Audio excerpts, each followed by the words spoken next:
Today I'm going to talk about prioritizing the self. And I'm going to go through a long list of different ways to do so, different ways to think about it. But first I'm going to bring in a little calculus and say a limit or a derivative, a border tells us, a line tells where it stops, but actually it tells us where it started. You follow that line back, you follow the border back, and you see where it came from.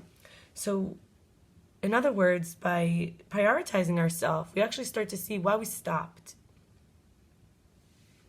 What we know for sure, this is a place to start. Before we go into why we stopped prioritizing ourselves, I have to start with, I know for sure a part of me has already died.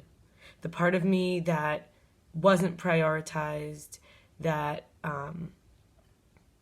had lied to get prioritized, that was so needing of prioritization that I wasn't even prioritizing myself. I was looking for others to prioritize me. That part has to die so that all of me could live, so that I can prioritize myself. And so what I know for sure is I've been protective and protected.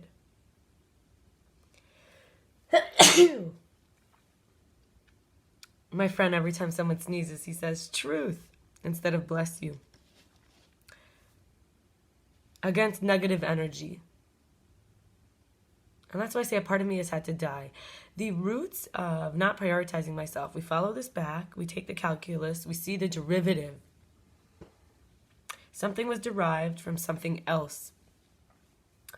And that's the limit of how much prioritizing. So I've been protected. And I've been protective against negative energy. Why do I bring this up like this? There's a secondary benefit for not prioritizing myself, and it could be protection. Social protection, family protection, job protection. Second, God is compassionate and sensitive. So many of us have these deformed beliefs about God based on who our parents were and our communities that were representing the higher power. So a higher power that wants to torture us, that's cruel to us, that doesn't love us, that's trying to set us up to fail. This is not compassionate or sensitive. So we also have to see that this is a limit. This is not a God that can grow with us. As we become more sensitive and compassionate, we need a God that can grow with us. We have to let that part of us die, the one that believes in a punishing, sick God. Then we have gossip and false speech is ionically negative. It is going to cause more judgment. It's like the evil eye. We become a container for not being happy for others. We look for their bad. This is a low self-esteem. So low self-esteem means we can't prioritize ourselves. We're so busy trying to degrade everybody else. Then I'm an undercover spiritual agent. That means I stop identifying with the body attachment, consciousness to appearance, and so on. And instead, I've got to be the agency of myself. I have agency. And then there's this word called Vitumim, this term. And it has to do with Keter consciousness, which is called the consciousness of the crown, the light work. The light work that we hear, the light workers. We work with the light. The light takes form. The light is energy. So before it becomes something, there's a tribe of us call ourselves light workers. But in Judaism, we have the Vitumim. This is the flickers and the rays. This is how lightning, tiny, tiny specks of like shimmers that show us a reflection. You wouldn't have anything flicker if there wasn't a light hitting something. So we start to look at where the light is hitting things. We start to look at the edges. The part of us that's so afraid, that's protecting us, the secondary benefit from negative energy, starts to recognize that we need something that's an edge in order to have something flicker off of it and give us information, patterns. And so why do we worship the extensions? Some of the extensions that are part of our nature include money, weed, pills, coffee, space, having enough space, time. And you can go on and on. There's a lot of resources that are seemingly a way we, could see that the source is reflected off in little flickers. So when do we see the source reflected in little flickers? When we surrender to what's unlimited So I don't need to take or push or force more.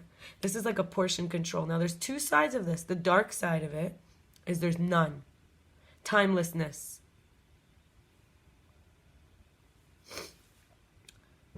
No money, poverty.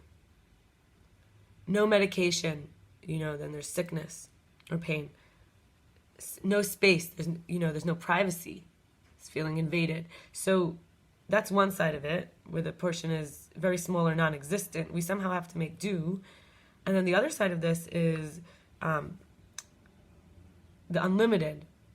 Unlimited time, unlimited medicine, unlimited relief, unlimited space, privacy, innocence, love, connection, money, possessions. So we start to worship the source of what is on, off.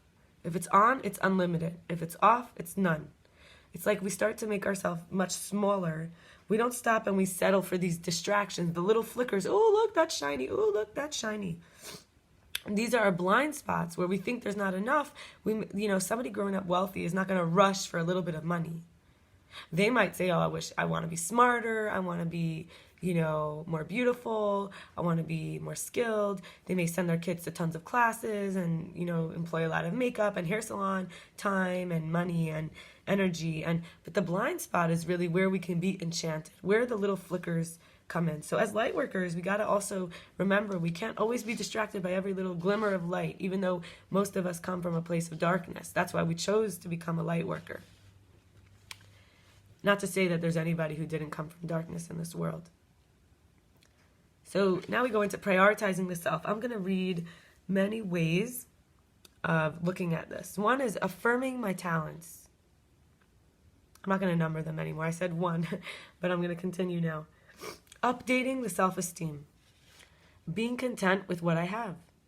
Paying attention to the information of how someone treats me rather than reacting. Asking permission and giving permission. Benefit of the doubt. Giving and getting trust. Cherishing my unique specialness. Giving and getting credit without competing or comparing. Building up with validation and appreciation rather than degrading, like I spoke of earlier. Building up with, granting myself permission, granting myself my rights to be myself. One for all also means all for one, the source, through us. Doing what I can for a comfortable environment. Being available to listen to my inner voice before I listen to others who might go on endlessly. Not comparing strengths to weaknesses and vice versa. The inside of myself, and the outside to the inside of someone else.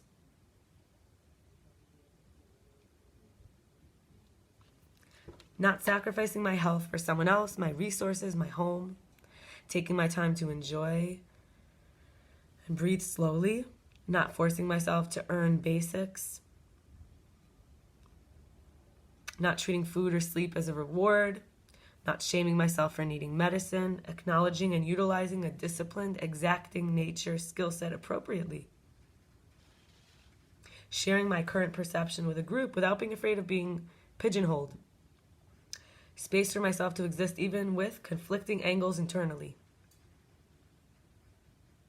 Being divided can exist instead of cognitive dissonance of denying one part. And when I said space for myself to exist without being pigeonholed, like sharing my current perception, is maybe I share a time where I'm distressed. I don't want to always be the one that people look at, oh, she can't handle anything. I want to be able to share. So letting myself share without being afraid that it's going to reflect on the whole of me. It's just what I'm going through. And this is also what allows us to be that way for others. Recognizing the feminine is the presence. Finding and remembering places of refuge. Making food for myself that I like, which is what becomes me. I am what I eat. It's nutritious, balanced, tasty, fresh. Being a dwelling for peace, for love, and getting the dwelling outside of me, a peaceful dwelling, a loving dwelling. Not letting others add or detract from the truth is the internal experience. Letting people be seriously saying what they mean, but it doesn't have to add or detract from the truth. Taking my words seriously and thinking before I speak. which is honoring the creative power of speech. Not considering myself a burden by letting the old versions of myself die. We talked about this already in this video. Reclaiming my original innocence and purity. I didn't have bad intentions, there were just wounds that happened. Not planning for, engaging in battle or combat or lack-based actions.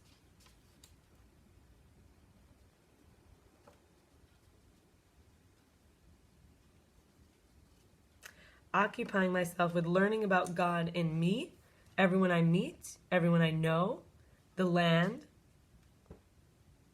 God today could be the greatness beyond investigation.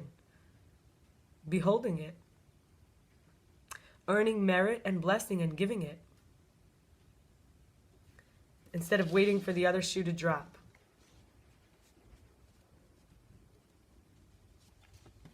Not judging a book by its cover, me or the other.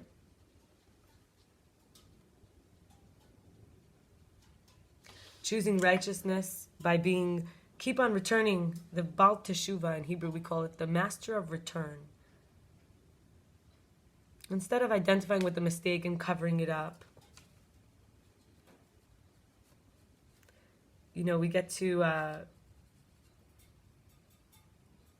actually be the one who makes mistakes part of growth.